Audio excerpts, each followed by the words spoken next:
That may be the greatest catch I've ever seen in my life. Alright guys, this channel is surging. Oh my gosh. Thank you all so much for the support. I mean, if you're going down there, dropping a like on the videos, if you're leaving a comment, you are helping us grow the channel, and I really appreciate that. I mean, we are getting like 30 new subscribers every single day. Thank y'all for deciding to join the flock. And I also want to reiterate, guys, if y'all have recently subscribed and you do not play Dynasty Fantasy Football or you do not play Keeper Fantasy Football, you have two options. One, you can join a league, which I will be hosting multiple leagues as soon as the regular fantasy football season is over. Or two, you can unsubscribe from the channel because, guys, I'm very sorry. This is going to be a Dynasty Fantasy Football channel only. This is what is going to be covered on this channel. Every single video. If you're just looking for more fantasy football content and you are not playing in a Dynasty league, honestly, this is not going to help you out that much.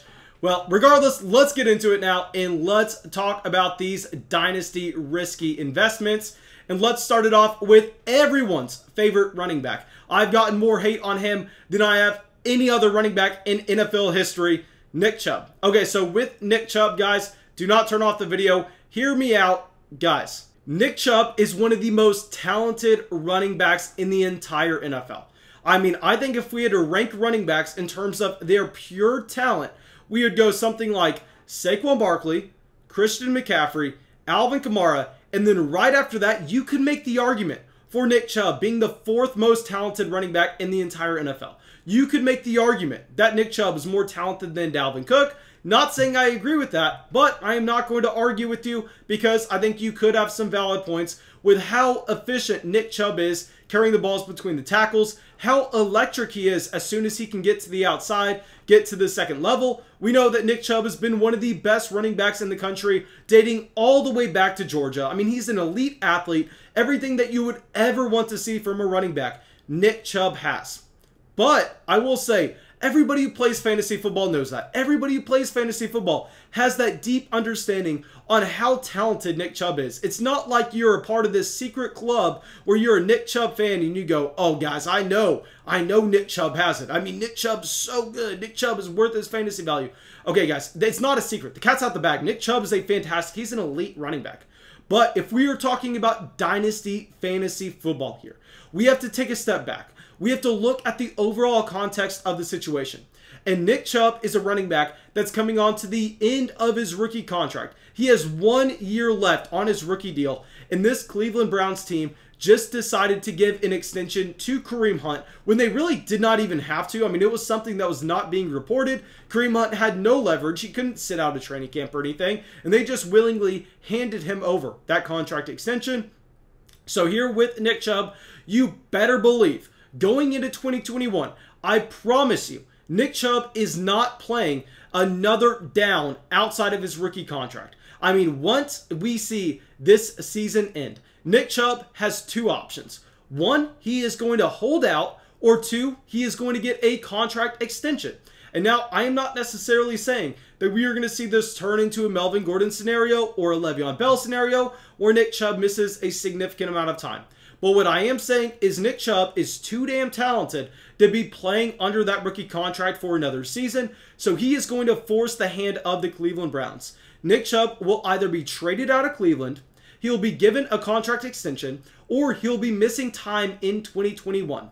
So understanding that we are going to come to those crossroads at some point in the future. And I promise you, if you've been playing Dynasty Fantasy Football long enough, you already understand this. You don't have to have me say it. Once we see a holdout type situation for a running back, they automatically lower in value. It does not matter what the end outcome is. If you are a believer in Nick Chubb, if you think that he is one of the most talented running backs in the entire NFL, what I would recommend doing is I would recommend selling Nick Chubb once we get to this offseason at the very beginning when people are not discussing a chance of a holdout. They are not discussing the overall situation in Cleveland.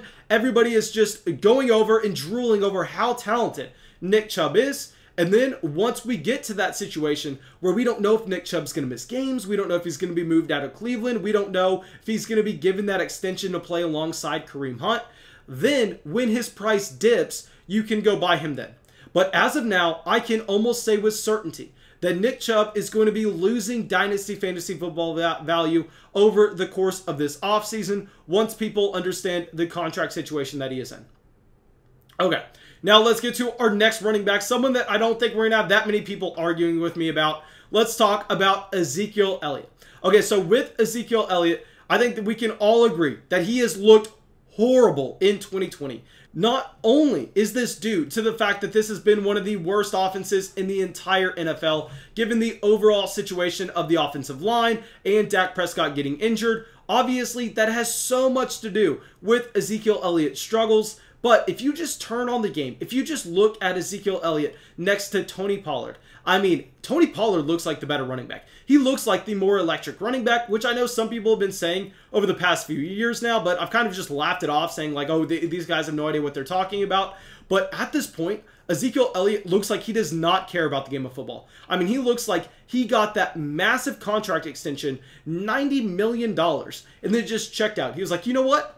Life is set. I don't have to do anything else for the rest of my life. He's not playing for another contract. He is guaranteed to have a role on this Dallas Cowboys offense for the next 2 years, which I think honestly brings a little bit of safety with him, knowing that he's going to be at the very minimum a running back too. But I think that he's risky in that, one, we've seen off the field concerns before with Ezekiel Elliott, and two, I think that we maybe are at the end of the road of Ezekiel Elliott being a 90% opportunity running back. I think maybe he begins to share that backfield with a Tony Pollard. Okay, now our next running back is going to ruffle some feathers. I know y'all are going to be screaming at me in the comment section with this next running back, just like y'all are doing right now with Nick Chubb. But let's talk about Aaron Jones. Okay, guys, I will say that I am most likely a bigger Aaron Jones fan than y'all are. I mean, I have FaceTimed with Aaron Jones before. I know people that he went to high school with. I mean, I know Aaron Jones. But we are looking at a situation where he is on the last year of his rookie contract in Green Bay, and he's either going to be extended. I mean, he's not even going to be extended. He's either going to be re-signed or he's going to be somewhere else other than Green Bay in 2021. And on top of this, we know that Green Bay went out there in the second round, the same round where Cam Akers, J.K. Dobbins, Jonathan Taylor, DeAndre Swift, while they were all drafted, the Green Bay Packers took A.J. Dillon. And say whatever you think about A.J. Dillon, we can all agree that that was a significant investment that the team made into A.J. Dillon, where I think that we have to expect them to carve out some kind of role for Dillon in 2021. Very similar to how we saw Derrick Henry start his NFL career very slowly. I think we're having the same thing here with Dillon, where he is just a freak athlete that really needs to get up to the NFL level. And once we see that happen, Dillon has an unreal ceiling, and what I actually think is going to happen is I think we see Jamal Williams leave this offense. I think we get Aaron Jones re-signed in the long term, but A.J. Dillon should have a role there. A.J. Dillon could be the goal line running back, and if that happens, I mean, talk about killing Aaron Jones' fantasy value. So here, there's just too much uncertainty around the Aaron Jones situation for me to consider him a safe running back. I would much prefer to have one of the rookie running backs in Dynasty Fantasy Football, someone like a Jonathan Taylor, Clyde Edwards-Helaire, J.K. Dobbins, DeAndre Swift, Cam Akers. I would prefer every single one of those running backs over in Aaron Jones. Okay, so now let's get to our next running back, someone that nobody's going to argue with me about, Kenyan Drake. Okay, with Drake, guys, I'll say, I think that we all can come to agreement that Kenyan Drake is going to be significantly falling down Dynasty Fantasy Football rankings this offseason, but I am here saying that I think the natural drop we are going to see in Kenyan Drake value is not going to be enough. He is currently playing under the transition tag for the Arizona Cardinals, and I think that we do not see the Cardinals bring him back, because why would they? I mean, Chase Edmonds has looked flat out better in that backfield. They just took Benjamin this past year's draft. Wasn't a significant investment, but a lot of people were excited about Benjamin coming out of Arizona State. So here with Kenyan Drake, I just don't think he has a starting job in 2021, and honestly, I would be very surprised if he did. Okay, so now our last running back, someone that I was entirely too low on the past 3 seasons now, Chris Carson. I mean, Chris Carson makes me look stupid every single offseason, where I say that I'm not going to be touching him, I'm not going to be going anywhere near him, as I generally view him as a very overvalued running back. But at this point, I mean, Chris Carson is coming to the very end of his rookie contract. And why would the Seattle Seahawks bring him back? I mean, Chris Carson has been one of the most injury-prone running backs throughout his entire NFL career. They are getting Rashad Penny back in 2021, a running back that they spent first-round draft capital into. I mean, it just does not make a ton of sense for them to bring back a Chris Carson into this offense when they've also invested into DJ Dallas and Travis Homer over the past 2 NFL drafts. So I think Chris Carson could be in a very similar boat to a Kenyan Drake, where this may be another running back that is not a starter in 2021. Now, thank you guys. I really hope y'all enjoyed this video. I really hope y'all got something from it. As always, if y'all did, go down there, drop that like, leave that comment, subscribe to the channel. It really, really helps us out. And yeah, that's it. I'm wishing y'all the best in the fantasy football playoffs, and I'll be back with our next video.